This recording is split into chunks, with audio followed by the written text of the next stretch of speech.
Hello, everyone. It's like the third time I try to go live. Um, my anxiety getting the best of me, but I'm gonna push through because I want to do this video because it's really not about me and my anxiousness. It's really about supporting others around trauma and how trauma is something that's so impactful and how we're all struggling with it. And the more that I understand this thing is the more I can support others on their path and on my own path. So I'm feeling my first song because I know I can. Even though I don't feel like I can, I gotta push through and I know I can. I can, we can, we all can. So here is trauma on the brain. So I'm pretty sure everyone has, well, for those who saw my video last week about trauma, what it is, and I just want people to understand that trauma can happen to you directly or indirectly, and it could look very different. It could look from as simple as, I would say, grow up in a household where there was domestic violence. It could be to being raped. It could be growing up in an environment or community where there's high violence. It could be poverty. um, Trauma is on a very wide spectrum. And what I want people to understand is that trauma is trauma is the event. However, what is causing us suffering or pain is our experience of the trauma. So when something traumatic happens, our body goes into the stress mode, and it's normal. We go into three mode when we get stressed, and that's called fight, flight, and freeze. And those are the three modes we go in. That's when our body detects stress. And for people that experience trauma, even long after the event happened, our body continues to be in one of those three modes. So I want to get into that a little bit. Like, what does that look like on the brain? What does that mean? So first, when again, a threat happened on the outside, again, we go into one of those three modes. Three main system that respond to threat when that is major affected by trauma. When something happened, is our amygdala, hippocampus, and our frontal cortex. So the amygdala is the part of our brain, which is the middle area, that detects when things are scary or dangerous in your environment. And your hippocampus is a part of your brain that it learns. It's responsible for memory and learning, and it's your brain phi cabinet. And your prefrontal cortex is the part of your brain that's responsible for impulse control, working memory, cognitive flexibility. So it's like the boss part of your brain, your executive function. And that part of your brain is, I think, is one of the last part of your brain to develop. That's why I think it's not developed until you're like 25. That's why you will see teenagers, they're like so impulsive, because the part of your brain responsible for impulse control is not fully developed yet. Our brain is so cool, right?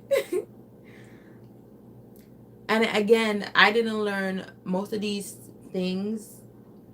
Not that I'm trying to explain, but these are things that I'm learning on my own, because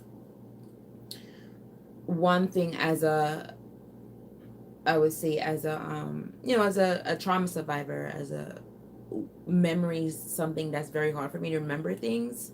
And again, it plays a big role into what I'm about to explain, that sometimes, you think you forget things, and it's not that you're doing it purposely. It's that when you're affected by trauma, some things are affected, and you just gotta, your break by, our brain just work differently. By no means are we a defect or we can't learn. We just learn differently, and it may take longer for us to learn things, but by no means would I allow my trauma to, or stop me from being the best me in this lifetime. So I mentioned the three part of the brain that's engaged in, when there's stress. So our body has a stress response system, and the stress response system is called our hypothalamus pituitary adrenal, and aka scientists call it the APA axis, which is much easier for me to pronounce.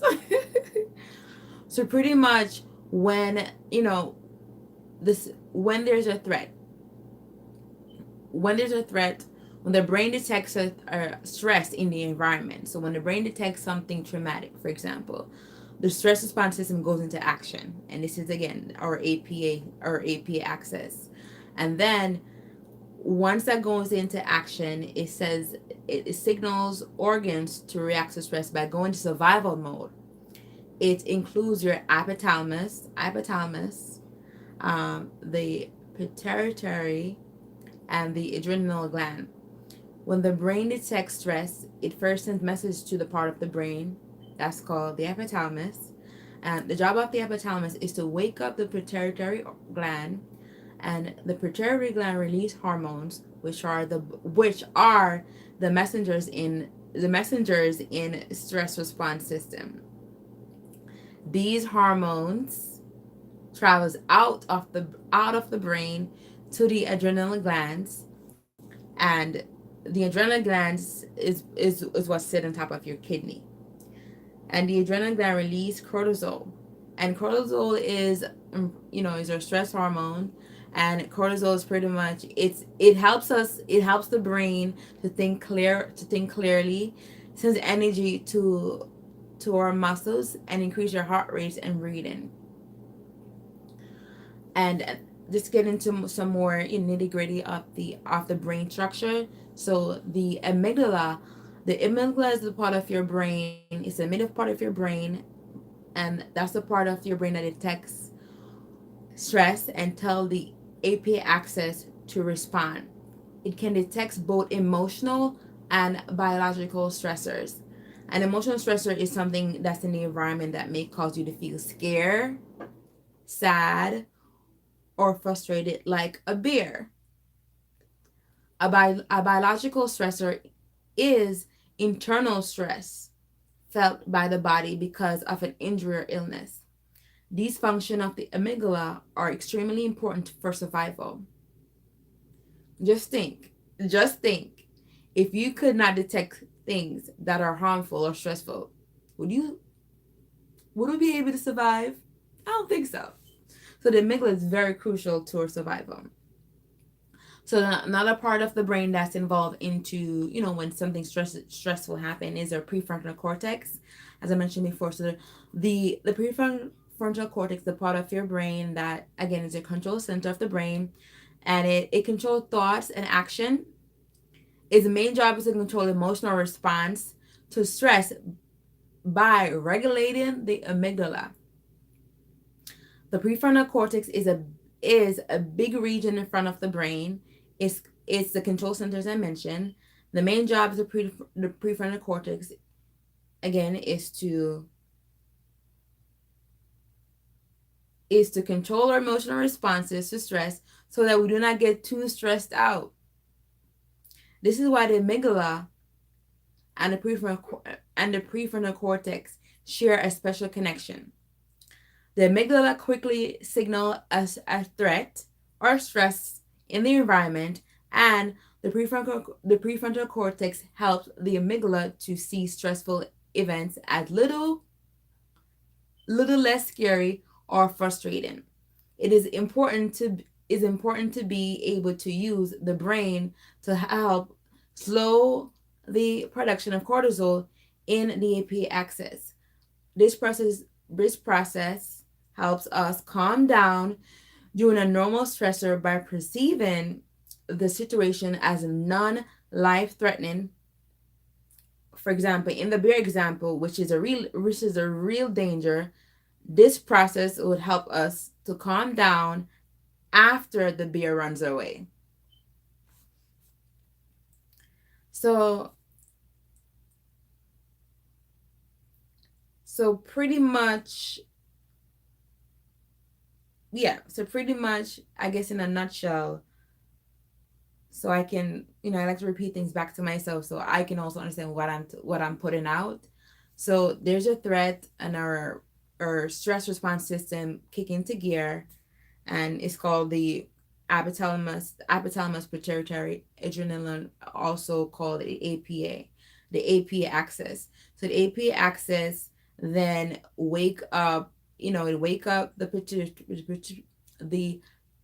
pituitary, and then the pituitary wake up the adrenal gland, and then the adrenal gland wakes up, release cortisol, which cortisol then tells our other body to react to the stress. But also, meanwhile, in our brain, well, while our brain is, or amygdala, which is the body, which is one to detect if something's scary or not, that's supposed to communicate with our prefrontal cortex, which is our brain, the control center for our brain, to respond to that regulates stress and respond to things to make it less scarier. So our prefrontal cortex is what's giving us some type of, oh, this is not that scary, relax. So I hope everyone understand that. Okay. So now let's talk about what happens when stress lasts for a long time. So, seeing a bear, that's a normal threat. Feeling stress is normal and good for detecting danger in your environment. We need stress, right? Because, stress for an exam, when I was in college, I get stressed out with an exam. So, you need stress. If you're in traffic and, you have to go to work, it's normal to feel stressed. So, but for some people, stress become a normal part of life. Imagine if you were bullied at school. Going to school every day might become a scary, stressful. Short term stress cause short-term bursts of a lot of cortisol. If the APA axis, which is your stress center, is activated continuously, as with long-term stress, the stress response center will change to try and deal with long-term stress. The stress response system changes by making less cortisol since there's so much in the body. This causes an imbalance of cortisol and poor functioning of our stress response system. Normal response to stress. Okay, so problems arise when the stressor is extreme and flood the system, and chronic one, in which a response that is supposed to be acute becomes a frequent occurrence. So if our body is constantly under stress and is constantly activating our APA system, then our body is going to be flooded with cortisol, and then that's depleting our cortisol. So we have lower level of cortisol that's going to be released, and that's causing an imbalance in cortisol functioning. And this is so that's so let's talk about prolonged activation of cortisol, or just our body constantly being under stress. So you said the impact of trauma, prolonged activation of the body stress management system in in absence of any type of protective factor, like anything to protect us, disrupts the brain and leads to stress management system that respond at a relative lower stress threshold, therefore increasing risk of stress-related physical and mental illness. So when you're constantly in stress mode and survival mode and hyper vigilant mode, you constantly activating your stress management system, that can lead to physical illness and mental illness. Recognizing, let's see. So repeated acute stress response takes a toll on the body over time. Individual may not fully recover, return to baseline. So many function so function at hypo state of arousal. So pretty much, if you're not able to return to your baseline, which is feeling safe, or before the event, then you may always be functioning at like a hyper or below state of arousal. So you're always in survival mode, I would say. That's what that's trying to say. So pretty much, I'm going to talk about what happened to the brain when trauma occurs and what that looks like. So again, when trauma occurs, we're always in survival mode, opposed to like a normal brain. So if you have in normal brain, a typical development of a brain is, first, we're in survival mode. So when trauma happens, before trauma happens in a typical brain, survival survival, of course, going to kick in. Regulation of emotions going to kick in, and your cognitive frontal lobe is going to kick in. That's how like a regular brain will look like. And that's how people that have like normal development would continue to respond to threat. There's everything is working, functioning, where survival kicking in, regulation of emotions kicking in, and cognitive part of your brain is kicking in, which is your frontal cortex. And they know when to let things go, because their body accustomed to that. But for people constantly are under stress, constantly experiencing traumatic events and so forth, their brain is upside down. Their brain functioning to outside stimuli is reversed, where survival is the survival brain is what's constantly kicking in to the outside stimuli, and therefore they're always on the edge. You're always in survival mode, and we have a hard time regulating our emotions. And these are some impact on the brain that affects. I just want to read it, which I find fascinating. When I first learned about it, I was like, it makes so much sense, at least for me as someone that experienced trauma. It says childhood trauma can impact different part of the brain. It reduces or Broca's area, and this is this area of the brain is responsible for speech. This can make it difficult to talk about trauma and describe it in detail. So what does that mean? So for me, I cannot describe my trauma in detail. I can only describe like bits and pieces, meaning like when I was raped, when I at 4, I only remember bits. I only remember being on the bed.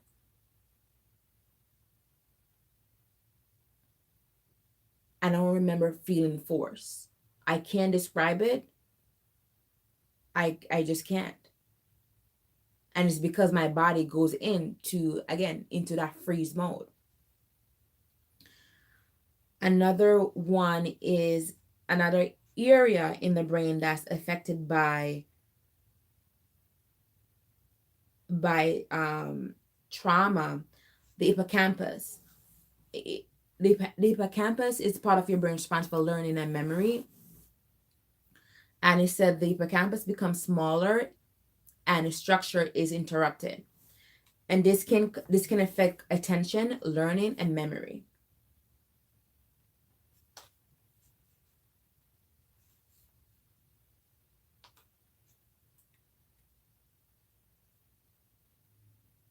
Another part of the brain that's impacted by trauma is the corpus callosum, which connects the left and right side of the brain, and it's reduced.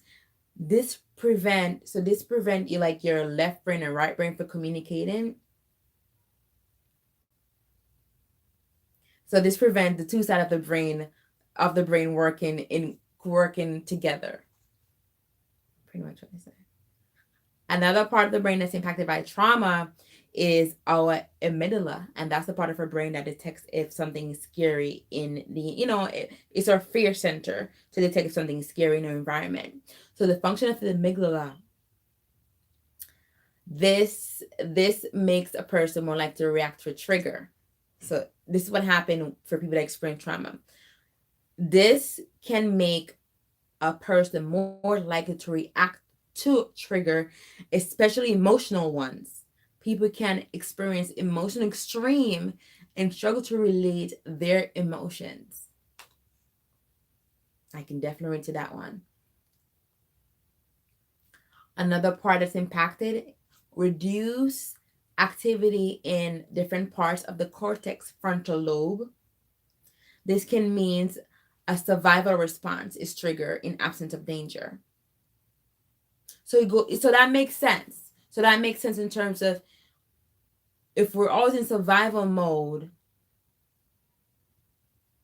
so that would make sense, because if we're constantly in survival mode and we constantly activating our stress management system, then the survival part of the brain, no, I'm sorry, then the frontal lobe, the part of the brain that help you to respond to threat in, like, a in a reasonable, I would say, reasonable way, will be absent. Yeah, I think it would be absent, right? It would be absent because it's it would yeah, it would reduce activity, because you wouldn't be able to, you're not in your reasonable mind, I would say. So it's constantly being activated. So when the stress nonsense is constantly being activated, then this part of the brain is going to reduce activity, because you're more functioning from your amygdala, which is your emotional part of your brain. Another part that's impacted by trauma, another part of the brain that's impacted by trauma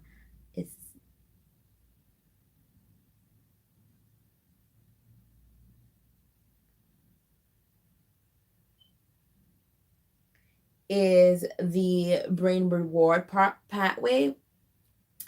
And this can mean that survivor anticipate less pleasure from different activity and may appear less motivated. Okay, I can relate to that one too, just a little bit.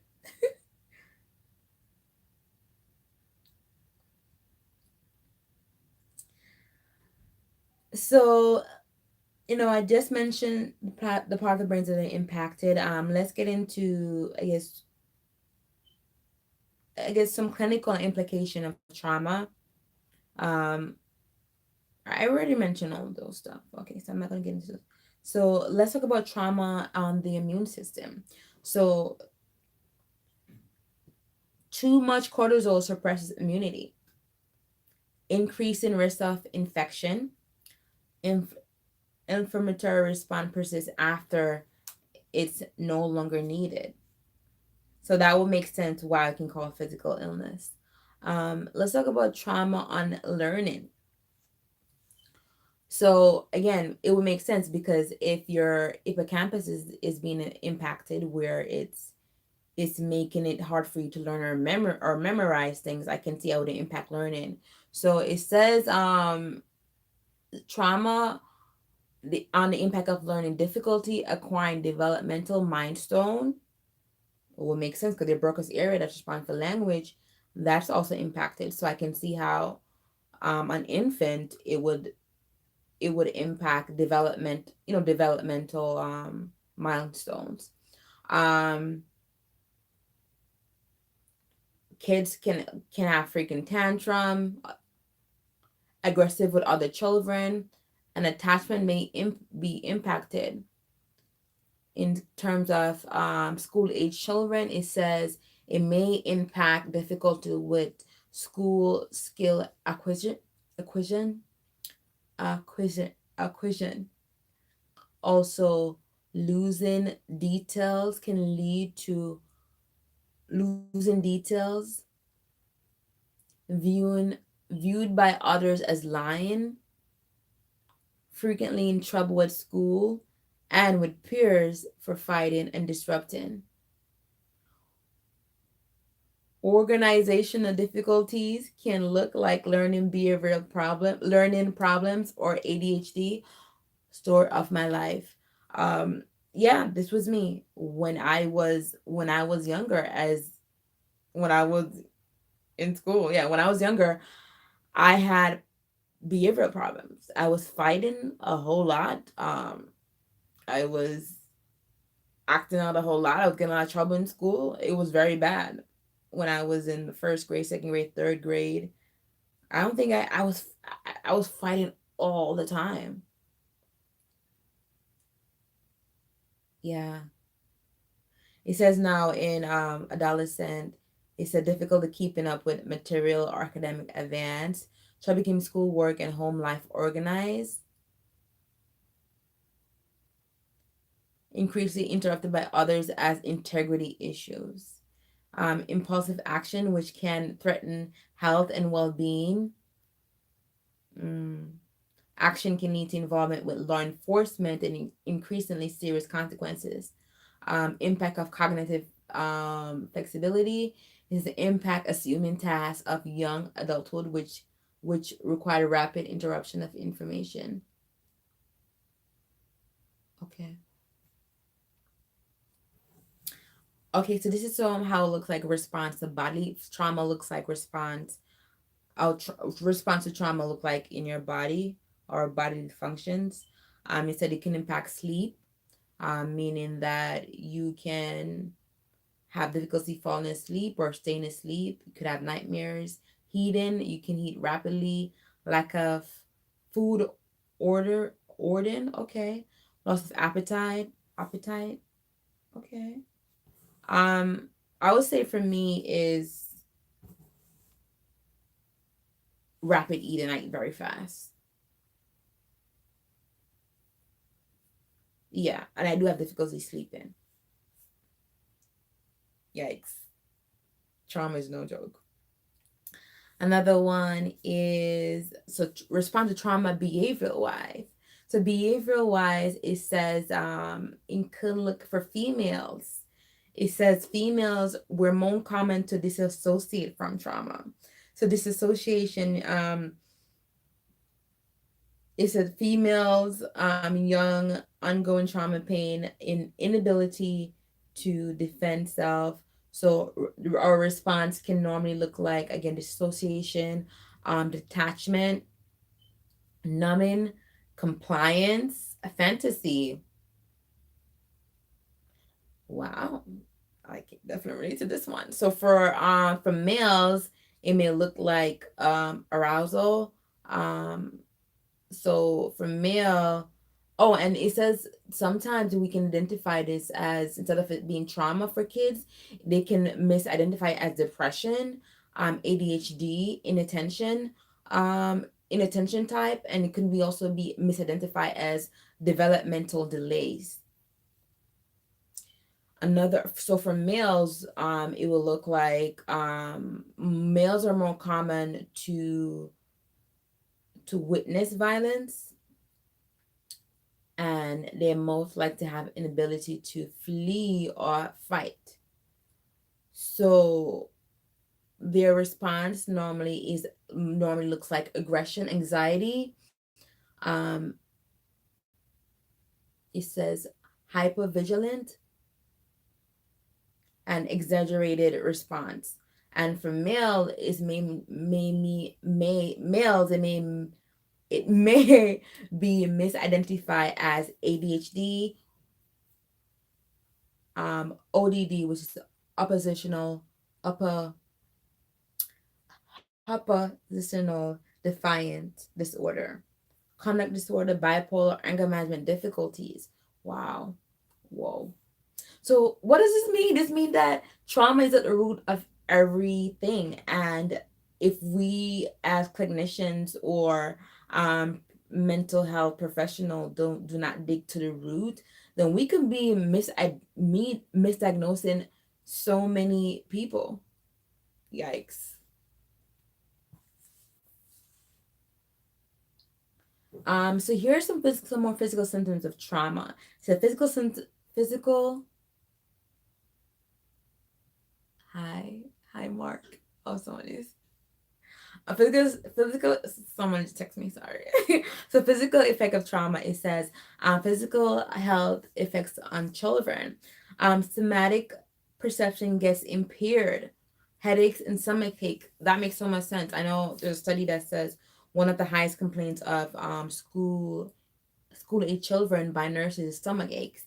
So because students, well, not so much, children does not have the vocabulary to express what they're feeling or how trauma is impacting them, especially if they're being bullied or something's happening at home.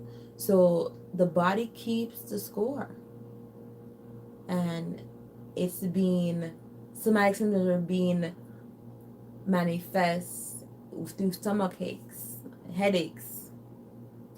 Another physical symptom, it says, like I mentioned before, elevated cortisol impact inflammation, which is asthma. It's a component of asthma. Well, it says elevated cortisol impact inflammation, and it could be asthma and an inflammatory component. A metabolic syndrome, obesity, insulin resistance, diabetes, cardiovascular disease, cancer risk elevated. Whoa. Infection fighting function impaired, higher risk of infection, autoimmune disorders.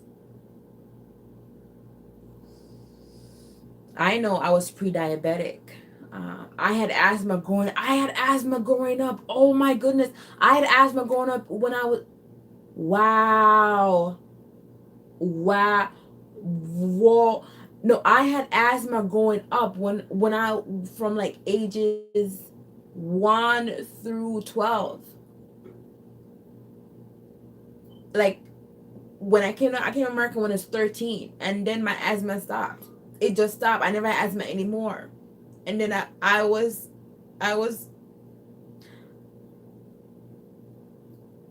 I was be I was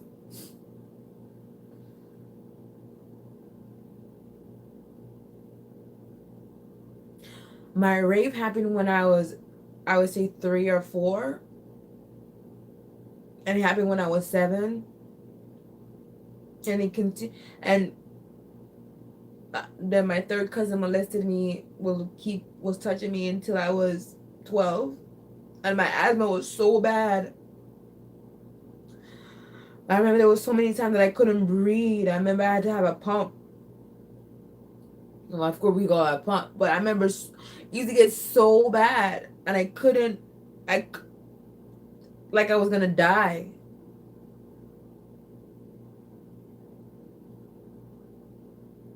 And then I remember when I get to America, and then that's when, of course, it stopped because I am in America. No, I was in a safe ground. And I always tell people, oh yeah, I used to have asthma going up, but it just went away. It literally went away when I came to America. It went away. I grew up in Jamaica, by the way. It went away. My asthma went away when I was like, I never suffered from asthma when I was 13. Okay, and growing up, it got so bad. But my trauma. But not only do I do have a predisposed. I do have a asthma that's run in my family. However, but stress in your environment can activate your asthma. Then no, activate certain predisposition, certain things. For example, if you're predisposed to to cancer. If your mom had it, then you may have cancer genes inside of you, and it can be triggered by something in the environment and wake up that gene. So I never know that my trauma was this asthma gene was waking up by my environment. It was. And then it went away because I was no longer in that environment. This is deep. This is powerful. This is so powerful. And I remember I keep telling people like, oh, I used to have asthma. Whoa. Okay, I move on. I move on.